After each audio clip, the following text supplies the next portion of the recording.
Chapter 4. Tess.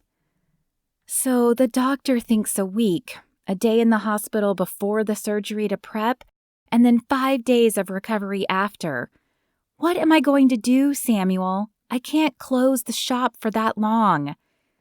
I sigh and drop my head into my hands. I have a possible solution, he says, and I lift my head a little.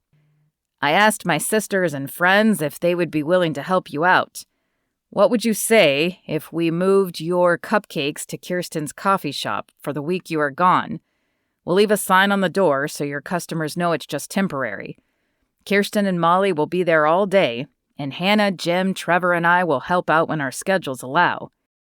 He reaches across the table and takes my hands in his. My mouth drops open. Kirsten is willing to do that for me? I cannot see myself doing the same for her if the tables were turned, and that sobers me for a minute. What kind of a person am I? His eyes shift away from mine, but his thumb strokes the top of my hand.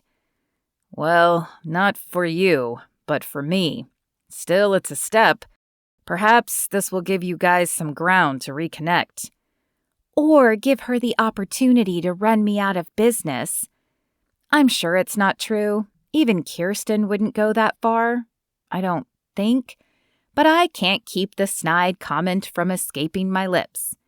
He pulls his hands back and crosses his arms, leaning away from me. Immediately, I regret the words.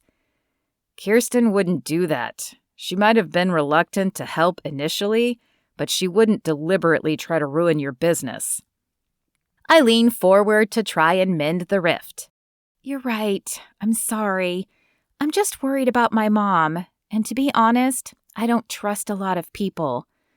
So I've noticed. His guard is still up, but he allows me to grab his hand. You should learn to try, though. Don't you think you've pushed people away long enough? And suddenly I wonder if he is right. I've been pushing people away since my parents divorced when I was 12. If the people who loved me the most couldn't stay together for me, then what hope was there for anyone else? But suddenly I see the benefit of friends, of people who will help me when I need it, and I want that. Actually, I do. It's going to take some time, but I'd like to learn to be more trusting. And I'm going to start right now by accepting your help and thanking your sister. A wide smile covers his face and he laces his fingers through mine. I think that's a great idea. It is one thing to say it, but I'm having a much harder time doing it as we approach Kirsten's coffee shop. What if she doesn't believe me? What if she really is out to destroy my business and Samuel just doesn't know it? I swallow my fears and take a deep breath. I trust him. I'm not sure why, as I don't even know him that well, but I do. He places a hand on the small of my back, and that simple touch gives me the courage to open the door. Kirsten and her friend Molly stand behind the counter. They both look our direction as the door opens, and I wish there were more people inside as the conversation seemed to freeze at our entrance. Welcome to Perk Up, Molly says. But though I don't know her well, I can tell the brightness in her voice is forced. Yes, welcome, Kirsten echoes stiffly. What can we get for you? I don't drink coffee, never could stand the taste of it. Not since my father made me try a sip when I was 5. But I'm not here to say that. I'm here to offer a white flag, a peace offering. Can I get a green tea? Sure, coming right up, Molly says, and spins around before Kirsten can offer to help. I swallow the pride in my throat as I catch Kirsten's eyes. I wanted to say thank you as well. Samuel told me about the plan to help out my business while my mother is in the hospital. I know we've had our issues in the past, but I wanted to tell you I'm sorry, and I appreciate what you are doing.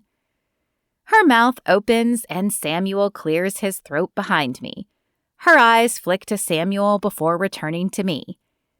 "You're welcome, and I hope your mother feels better." It's not the reaction I was hoping for, but it's better than I deserve, really, and I can't blame her for not embracing my change with open arms. Samuel.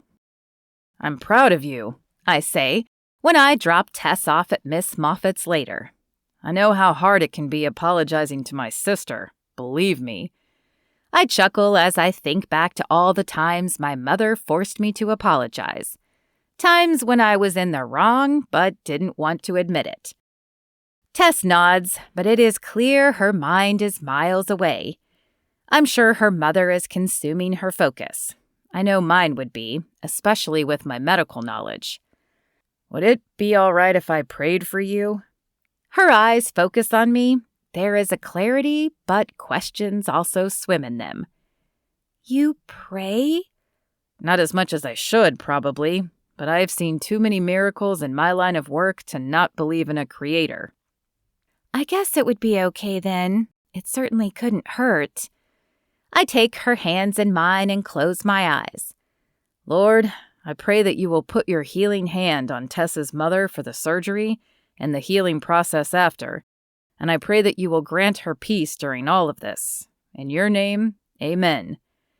"Thank you," she says, and wipes a tear from her eye. "I know you are scared." I pull her closer to my chest and tilt up her face. "But it will be okay. This surgery is performed often, and the doctor is a good one." "It's just so much."